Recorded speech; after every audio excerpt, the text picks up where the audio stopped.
Hello, today we are looking at critical readings and theorists and getting those into your literature essays to really hit the top grades. Now, this is not essential for GCSE, but it is a way to stand out and a way to see text through different lenses. So starting with whose meaning matters. So our composers construct text with particular audiences and purposes in mind.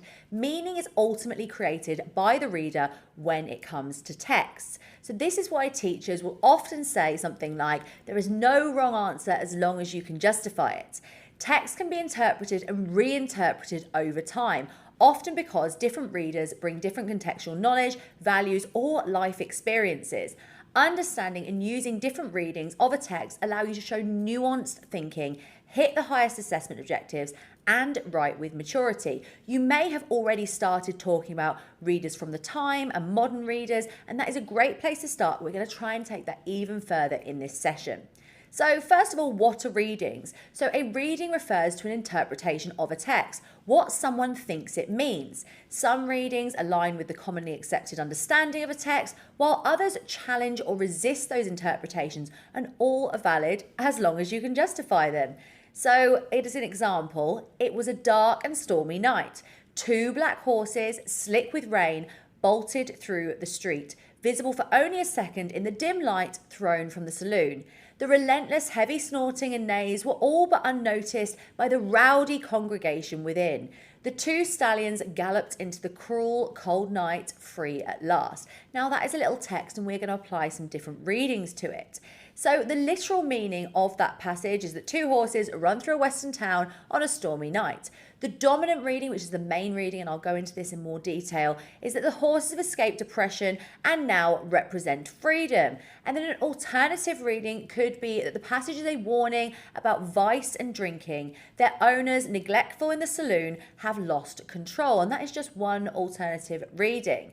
So your context matters. An animal rights activist may focus on the horse's liberation. Someone who has experienced alcoholism may focus on the saloon. So depending on how you view a text and your context will shape your understanding. So if you're coming at it from the viewpoint of somebody who is deeply religious, or somebody who's quite conservative, or somebody who is a feminist, or somebody with a background in psychology, you're going to see text in different ways. And we're going to look at that later on in this session. So you have your dominant readings and resistant readings, which I touched on briefly before. So the dominant reading is the widely accepted mainstream interpretation that reflects conventional values. Now, the resistant reading is a deliberately alternative perspective that challenges the dominant reading by focusing on suppressed meanings, marginalized groups, or ideological biases. And if you are coming at a text as a member of a marginalized group, you may see different meaning or have a different interpretation to other people. So as I said before, a feminist reader may see a text in a different way than other readers would. And that is just one example. So let's look at Cinderella. It's very common, very familiar. So the dominant reading of Cinderella is a romantic tale where true love triumphs over adversity. Now, a resistant reading, a feminist reading, is that it is a cautionary tale, so a warning story where a woman must rely on appearance and male approval to escape domestic servitude.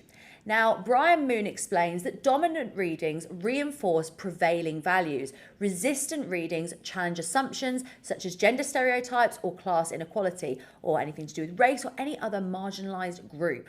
So types of critical readings. So critical readings help us generate resistant or alternative readings by focusing on different aspects of a text. They are tools to examine what is shown, hidden, or assumed, and I will of course show how you apply these to your essays and to your thinking later on. So first of all, a feminist reading. What I'm going to do now is go through some very common ones that you could easily slot into your essays. So a feminist reading would focus on gender, power imbalance, and the representation of women. And questions you want to ask when you look at a text are women being silenced, objectified, or empowered? So as an example, in Macbeth, a feminist might argue that Lady Macbeth is powerful but punished for stepping outside her prescribed gender role. And this is a great moment to mention that Macbeth is set in the 11th century, not during Shakespeare's time. So the 11th century was even more conservative and even more patriarchal. So Lady Macbeth's actions would have been more shocking within the context of the 11th century. So remember that. If you have found this video useful so far, you can find the entire video on our website, steertosuccess.co.uk, in our Literature Toolkit course, where there is also an accompanying resource to help consolidate the learning from this video. And in all our literature courses, for the text, you will find critical theories and readings to make it really easy for you to apply these theories to your essay. So go check those out. And of course, don't forget to follow us on social media as well.